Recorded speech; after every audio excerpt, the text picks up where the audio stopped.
Welcome to Apaga University. I'm Inga. And I'm Julie. We are two momtrepreneurs who have built an in-home care business from the ground up, guided every step of the way by God's care and fueled by agape love. 16 years later and over 100 podcast episodes already under our belts, we invite you to continue on this journey with us as we share stories that resonate, insights that inspire, and practical guidance that empowers you to face any obstacle along this path. Whether you're a professional caregiver, a family member, or are simply curious about what your steps will be when you need them, you have come to the right place. Oh, hey, and while you're here, make sure you hit that subscribe button. And after that, make sure you send this to a friend. Yes, do it. All right, we'll quit fooling around and get to it. Let's go. Class is in session. Hello, Sunshines, and hello, Julie. What up, Inga? Nice spectacles. Thanks. Are they new? No. What about your shirt? Yeah, looks that's kind of new. I like thought it. yours was new too. Yeah, no. Mm-hmm. I'm all soft. I'm all waffly. It's all soft and slickery. No, not waffly. I don't know. It's soft enough. It's not, I feel like you could be petted. I am. Always. Yeah.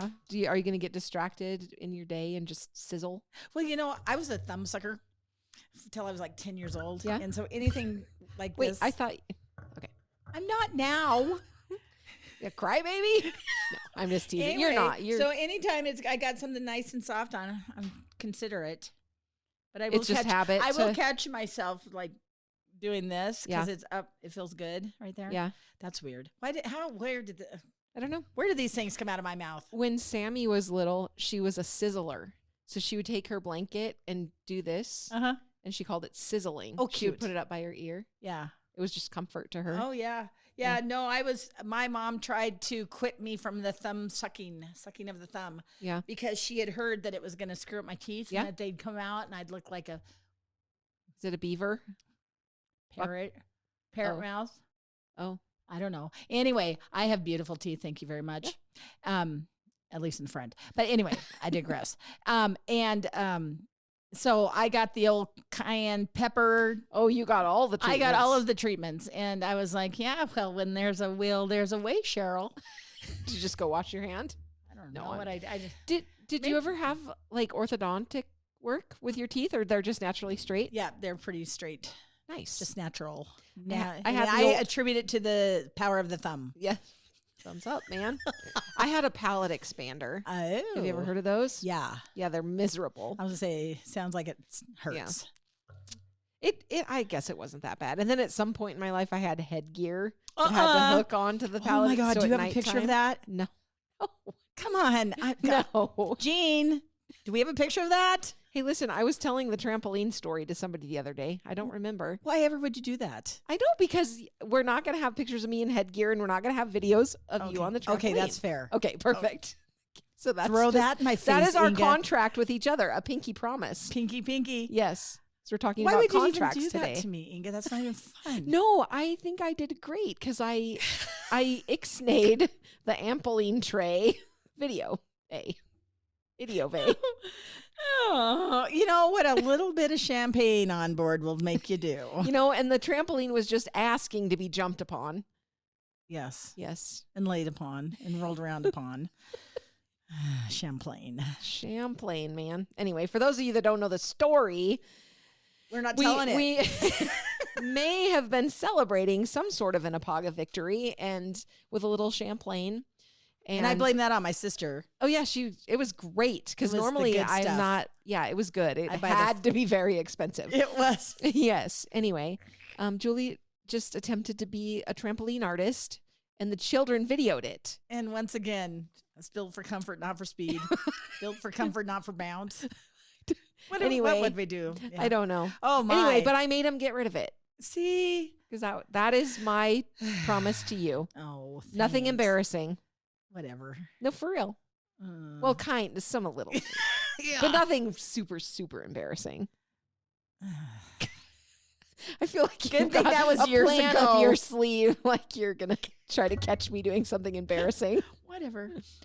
Okay. I wouldn't ever do that to you. Okay. Thank you. Yeah. You all heard it.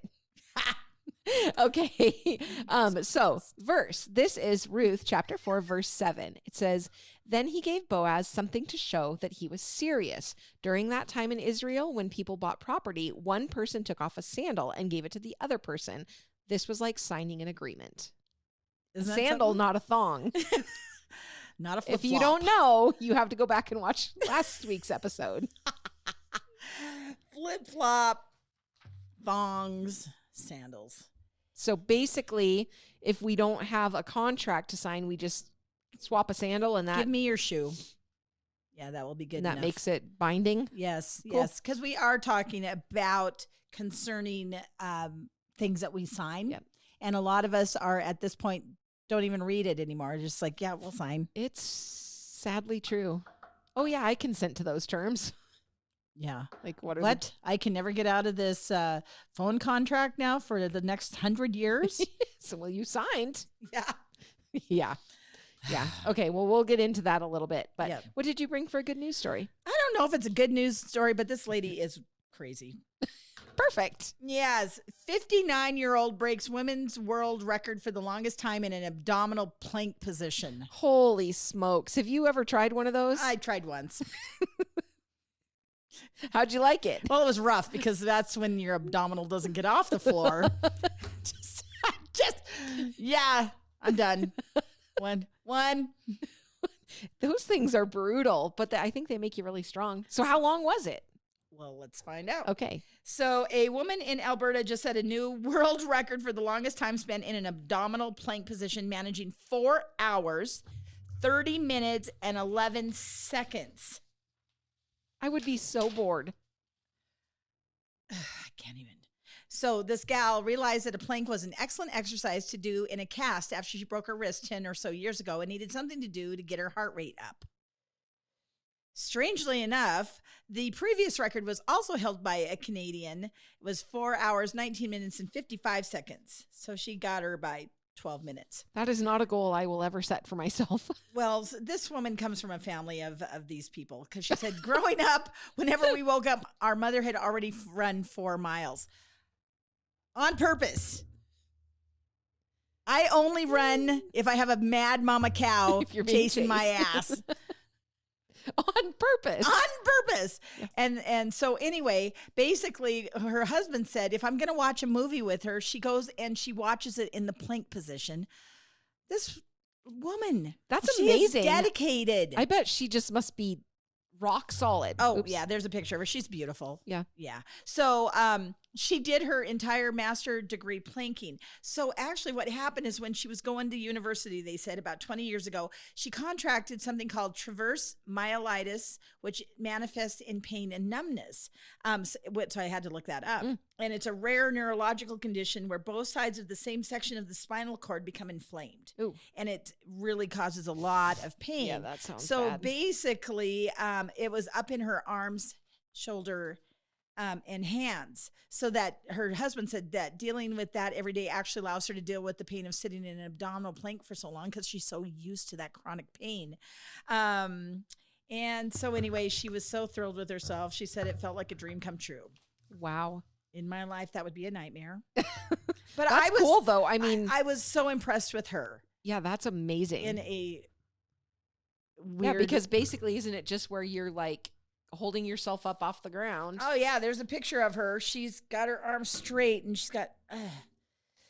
And I your can't. abdominal muscles have to be so tight. And yeah, Yeah, wow. no, she's a Over 4 hours. brick shit house. Yeah. Very impressive. Yeah. 59 years old. Wow. I shan't be trying to break that record. Okay. Well, I good will for her, find though. something We are- else Yeah. that's just as cool as that, though. Righto. Let's do it. Let's find something. I'm going to ponder that. Okay. Well, my story happens to be about a Maine gun store owner Okay. who hires an utterly adorable employee, Mm-hmm. a baby cow. Ah. So I gave you guys the option of a miniature zebu Uh-huh. or a canine story, and you elected miniature zebu. You didn't know, Alyssa did. You knew it was a breed of cattle. Yeah. Really? Yeah. Huh. I would have never known. I Anyway, wouldn't have. this calf, his name is Cade, and he's the shop pet now for A&G Shooting, and this is a gun store in Fairfield, Maine. It's a small town in central Maine located near the city of Waterville. So his backstory, the calf's backstory, which I have follow-up questions and the article doesn't answer. But anyway, it says his mom rejected him, so he was shivering and cold and laying in the mud in the woods, basically, and they found him. So I'm like, well, where was the human mom or dad? Right. And especially because these things are are they even endangered, I think it says, or something. Like it's a very, very, it's a breed that's not. Zebu. So yeah. what's the, I have to look it up. Yeah, you look that up. So anyway, basically, they brought this calf into their house and they nursed him back to health. And then they decided that they were going to make him their store's mascot, essentially. So the calf's duties at the store include inspecting products and receiving snuggles, which would be a great job. He has become just this local draw, right? So he's pulling in, he's like this celebrity, and he's available for pictures, for pets, for cuddles, whatever you want to do with him when he's in this store. And he actually he's bringing in a lot of customers, which How big is I would he? go there. He's little. So those zebu, if I'm pronouncing it correctly, am I? Okay. They will get full grown. The females, I think, are like 300 to 500 pounds. And then the males or bulls will be 400 to 600 pounds. Oh, that's different. So basically they take him to work every day, and he gets to be there, and he's drawing in all sorts of different new types of customers because people are coming to get their pictures taken with the celebrity calf Cade, and they critically endangered. That's what I was looking for. Okay. They are a critically endangered breed of cattle. Yeah. And that comes from actually the Oklahoma State University's Department of Animal and Food Sciences. They must have a research department there that works on that breed. So a zebu is originates out of South Asia, and they're the ones with the big old hump. Yep. Behind the head with the big old droopy ears. Yep. And then they do grow their horns. Adapted to withstanding high temperatures and farmed throughout the tropics. Yep. I heard, or this happened in Maine. This was in Maine, like United States. The United States, Maine. Yes. So I don't know. Obviously, somebody was breeding them there. But I also read about them that they use them a lot, this particular breed, in like junior rodeo because they're smaller. So for youth that are trying to get started in rodeo, it's probably safer, not quite as big as the other breeds of cattle that are used in rodeo. Righto. Anyway, so basically the owners say that for the next few months that he's going to be a staple there in the store, and they're going with, as long as I can fit him in the car, he'll go everywhere with me. So I don't know if he wears a diaper or not, but I can't imagine that would be fun to clean up after. That's a little bigger than a normal poo. Anyway, so that's Cade. Aw, that's Cade the cow, and he gets to work in the store in Maine. Oh, that's adorable. Yeah. That is adorable. I thought so. Okay, mental floss.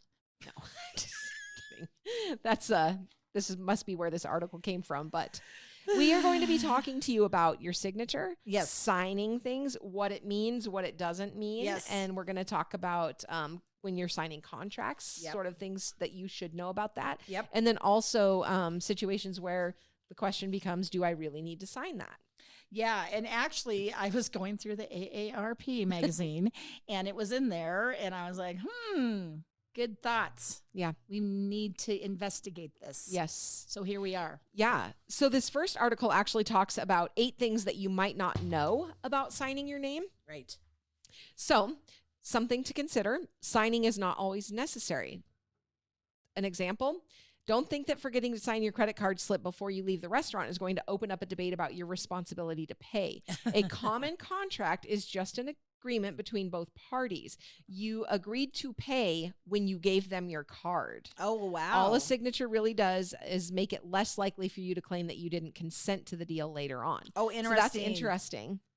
Oh, I can see a lot of people play that off. And I tell you that because when Callie was doing some serving jobs as a side gig when she was going to college, the stories she would tell me about how people acted in different restaurants and stuff, they need spankings. Oh, yeah. I remember you telling me probably just a fraction of the stuff that they deal with, encountered. Dine and Dash, and I mean, just bitching and moaning about their pizza. Or yeah, you eat 9/10 of your pizza and then say it was bad and you want a refund. And, Yeah. I mean, Oh. people, And then so I can see people trying to. I never signed it. Yeah. Yeah. Oh my gosh. Yeah. Okay, so they say no one really examines your signature on a check. Computer automation has largely removed any human inspection of personal checks to make sure that the signature is that of the checking account's owner. In the event your checkbook is stolen, it's far more likely that foul play will be noticed because of what a thief might use it for, not because he or she doesn't know how to sign your name. I will say, though, in a situation where because we had a situation with an employee that did us dirty. Yep. And where checks do get signed by, I mean, once they realize there's a problem, then they're going to go back and look at that and examine it. But it is probably not going to be something that people, unless you're like a really small town, local type banking situation, they're probably not going to know what the signature of every single customer of the bank looks like. Well, there was a time that I may or may have not signed my husband's name on the back of a check. Yeah. And they called me on it. Oh, yeah. And then good. Just a couple weeks ago. What were you trying to pull? Not a darn thing. I was trying to get the damn thing deposited, of all things. Anyway, it was because it was on the back of the check and all I wanted to do was deposit it. Yeah. And I think it was one of those that said Julie and Mike. Oh. So we both had to sign it. Oh, and they right, were right. Next time, can you make sure? And I was like, Whatever do you mean? I don't know what you're talking about. Yeah. But the other day, I had a small pile of checks that I had to deposit. And it wasn't the signature, but it was the date on the check. Oh, yeah, they catch for that. They caught me big time. And I hadn't even looked at the dates. I had just made sure that they were made out to me correctly. Right. And that they were signed. Yes. And I never even thought that. And one of the people, the race that I had was like on the 7th, but somebody wrote it for like the 9th. So it wasn't like they did anything malicious. Right. They just probably had the wrong day in their head or whatever. Yeah. Okay, so maybe this article doesn't know what it's talking about. Or we just have really exceptional banks in our area. Well, true that. But they are specifically talking about the signature. I'm bringing up different sidebars. But how would you know how I sign? Except when you start up the account, you do have to do a signature card. Well, one thing that I've thought about is how much my signature has evolved from the time that I open my accounts, because it used to be really pretty and like I cared a lot more. Yeah. And now it's just, Well, they do analysis on those, and people that are all over the board are psycho. The loop-de-loos. Murderer. Yeah, not a murderer, but probably a little psychotic. I'm trying to think of a good diagnosis for you. Yes. It's not coming to me. Dang it. It'll come later. Yeah. It's partly psychological, which this one is, yes. Because not every agreement requires a signature to be enforceable. This person that wrote this article found that some entities request it because it can deliver a more profound message of commitment. In your mind, you're really agreeing to something when you sign it. You're not as likely to disavow the agreement. Yeah. So, which is true. I mean, if you're like, oh crap, you know what? I signed on the dotted line. Yeah. I'm responsible. Yeah. Well, at my motorcycle track, going back to that, when people come onto my property, they sign a waiver. Yep. When they sign up to do a race, they sign it again. I have always heard that none of that means diddly in a court of law. Yes. But I'm trying to at least put something into their head psychologically, that you said you chose if to be you here, bumped your head, it wasn't my fault. Yeah. Yep. You don't have to sign your credit card, so that's talking about signing the back of it, right? Righto. But don't expect that your lack of a signature would be a remedy if your card is stolen. The idea behind not signing a card is so a clerk will ask for identification. And I've seen this too, where people will say, well, check photo ID. But how many times have you ever seen that actually happen? Right. No. Yeah, because I think back in, my younger days, I probably wrote CID on there, and I can't tell you even one time that someone actually saw the ID, right? Righto. And the only time that they CID is when I occasionally go to Target and they card me for NyQuil. I know. That's what I was just thinking. The last time I was carded was for cold medicine. Yeah. Yeah. I did buy a 6-pack the other day, and the thingy comes up and it says, "Is customer over 40?" And they didn't even pretend that they were going to card me. Rude. I know. You know what? Clerks of the world out there, if you want to make somebody happy, just card them. Yeah. I mean, there's a fine line because some people I think get like irritated by it. Not me. Card me. Make me feel like you think I'm only not even 21. Okay, you might have time to back out. So this is on things like mortgage refinancing or potentially other larger transactions. The signature is more than a formality. It indicates a binding agreement, but in many areas, consumer protection laws give this the signee 3 days to change their mind and essentially revoke their signature. Oh. So we highly state dependent. The right of rescission may come in handy when second thoughts arise. Additionally, the Federal Trade Commission has a cooling off rule fit for sales completed on your home or in your home or at a temporary location. So basically on some of those bigger things, you do have a little bit of time to change your mind. Right. The color of the ink matters. I always think about the principles of charting, right? Supposed to use blue or black. Says the color of the ink matters, but just a little. Lawyers like blue ink so that they can tell an original from a copy. But in most cases, no one is going to dispute a contract that's signed in black, red, or even pink. I like black. Yeah. Black or blue. Blue. I kind of like blue. You're weird. I am too. Co-signers are borrowers. Okay, so this is very important. A surprising number of parents, spouses, and friends volunteer to co-sign for a car loan or other major purchase without fully understanding their responsibility. The lender will not only hold you financially responsible if the borrower fails to pay, they will also be reporting it as a debt to your credit agencies. And in some states, the lender can treat a default by coming to you for payment first. Oh. So make sure you understand co-signing means co-borrowing. Yeah. You could really just make an X. So all a signature is expected to do is signal that you intend to adopt an agreement, whether it's a purchase, offer of employment, or business transaction. To that end, making a big X on the paper or drawing a symbol does the job just fine. It doesn't have to be consistent with your signature, but the other party is under no obligation to accept your smiley face without concern. If they have a tape of you signing, that might be okay, but if it's too unusual, they may get worried. So interesting, because we have some clients that physically are unable to sign their whole name, but they can kind of just do a little bit of an X or a line or something. Yep. So I actually just today had someone get a hold of me, and she's new to us. And when you go to clock out on our telephony system, you have to use the thingy and write your name. And she asked for a stylus. She was like, "Can I have a stylist?" Because it bothers her that her name isn't even close. So it cracked me up. that's funny. Yeah, I was like, well, I got to be honest. That's the first time I've had anybody ask for that. But I was just thinking, we just had a UPS show up, and sometimes you got to sign for a UPS or FedEx, and it's just.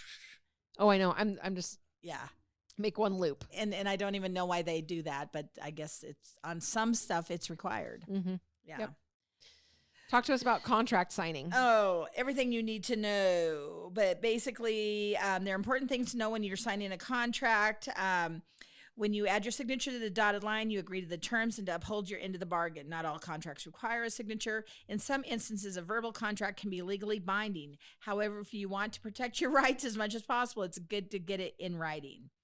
If you make an agreement that contains all of the elements of a contract, such as an offer, intention, consideration, and acceptance, and both parties are competent to do so, you typically don't need a written contract for sums under $500. In this case, a signature isn't required. What is it?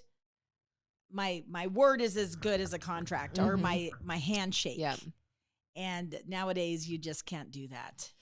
It's not a good idea. Still, most experts agree that it's all too easy for parties to forget specific details of the agreement or disagree about the meaning. So it's just best to get it in writing. Land sales are required to be in writing.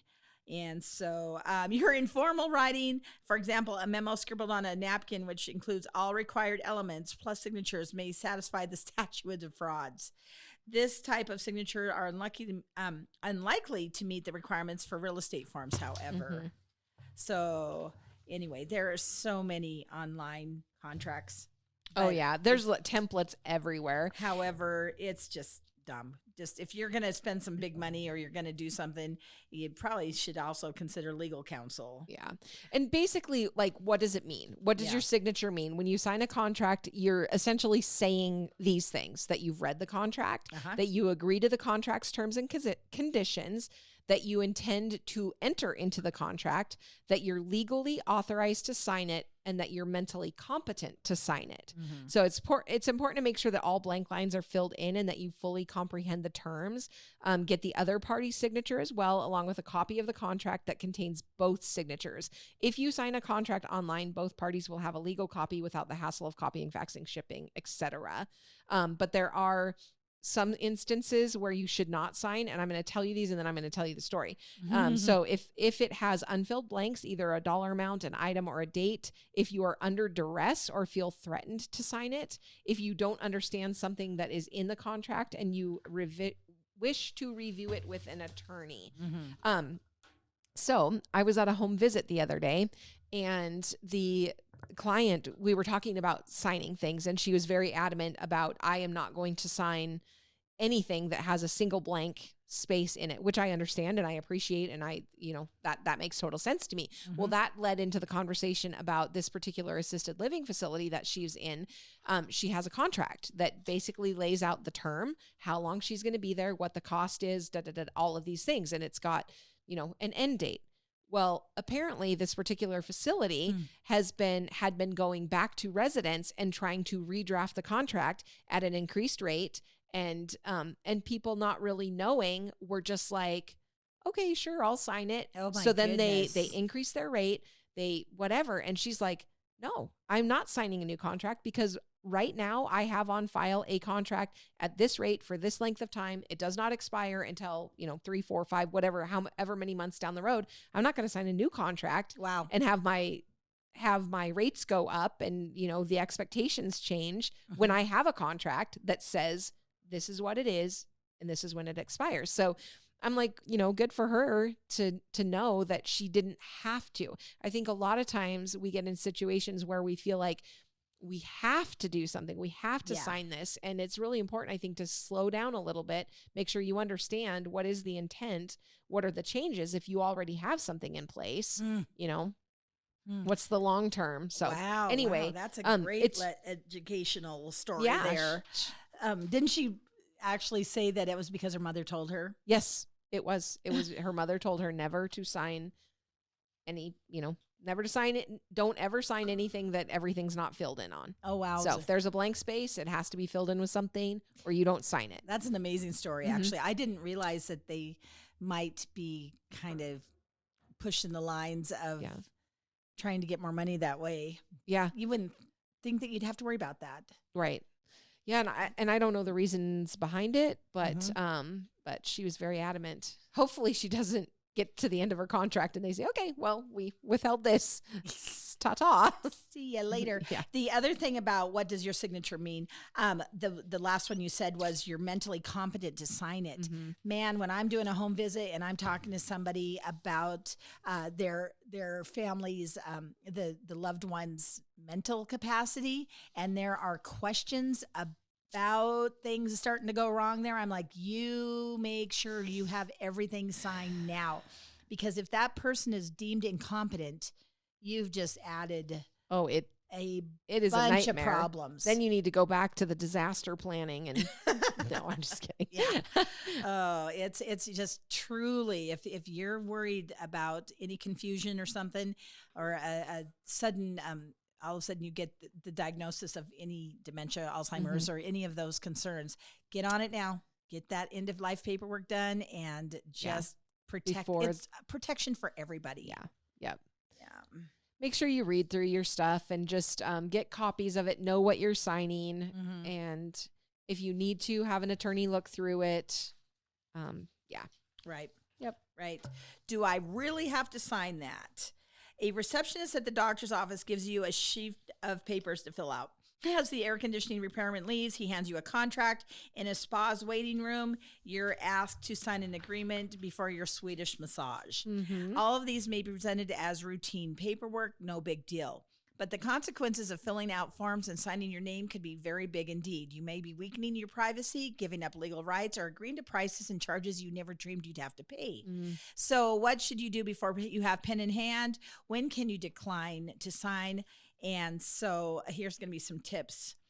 And even with new hires that we have here at the office, I always tell them, now, I want you to look this over. Do not sign anything if you're uncomfortable with it until we've talked again, so I can make sure that you understand what you're signing. Sure. Yep. Just because I don't want ever to somebody go, I didn't know I signed that. Yeah. And it does happen. So we have one signature page that has like our biggest rules and talks about payments to them, per hour rates or whatever. And I'm just like, I got to make sure that I cover my butt, in essence, our butts, to make sure they understand. Yep. And that we talked about it. So I always say that. Now, you're going to take this, you're going to fill it out, but only when you feel really good about it. Yeah. So, Ask the follow-up questions, I think is important to do. So before you sign something, you want to understand the purpose, knowing why someone is giving you a form to fill out can give you a better sense of how important it is and how attentive you should be. Yeah. There are 4 categories of business paperwork that you will likely encounter. Contracts we just talked about. So these are binding agreements between 2 parties, usually involving an exchange of value. For example, you agree to pay a monthly fee to an auto dealership that will lease you an SUV in return. Both sides' responsibilities should be laid out in full, right? That's just an example.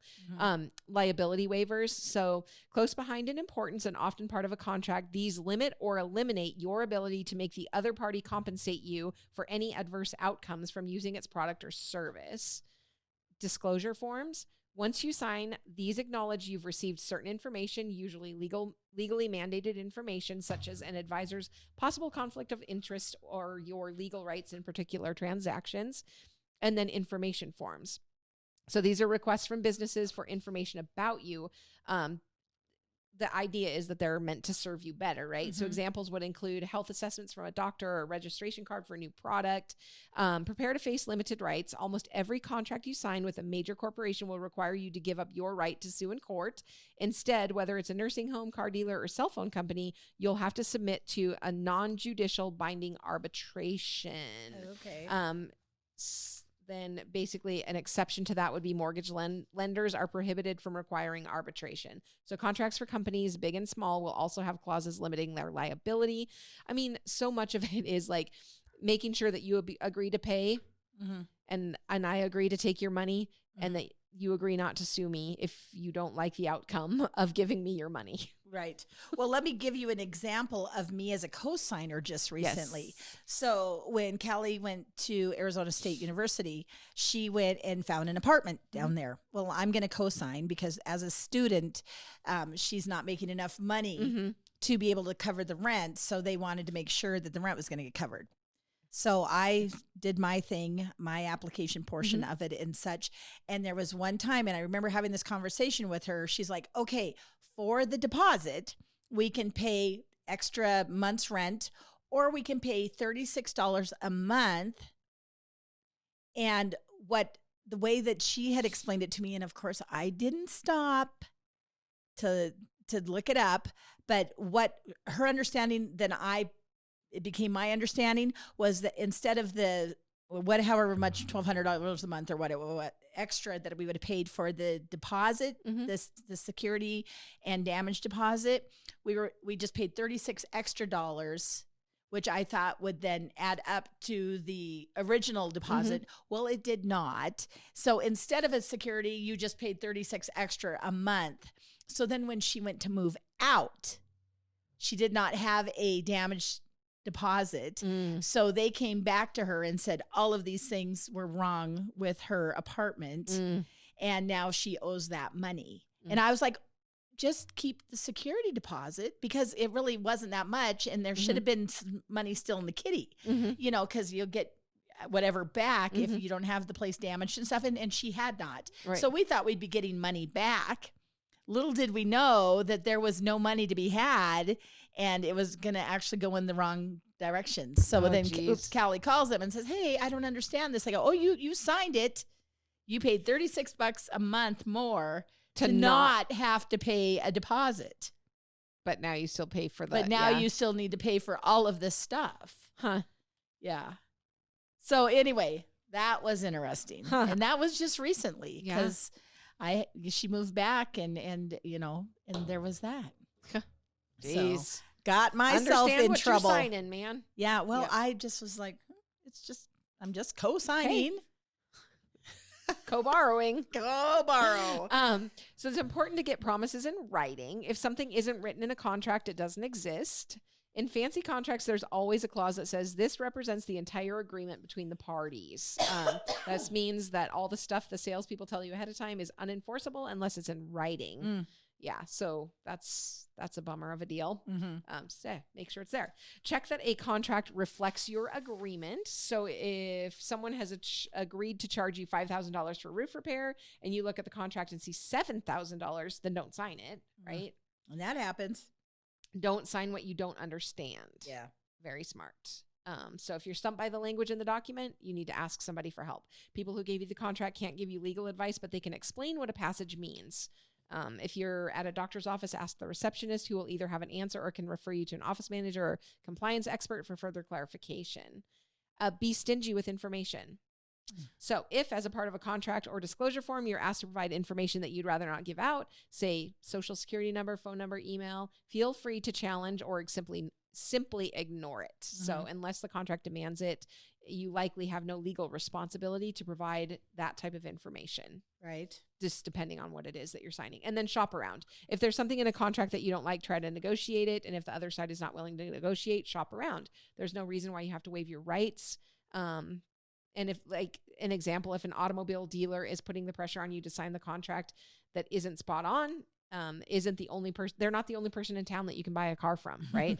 And I think about when we were looking at getting new blinds here. Right. We shopped around and we had, 3 different quotes.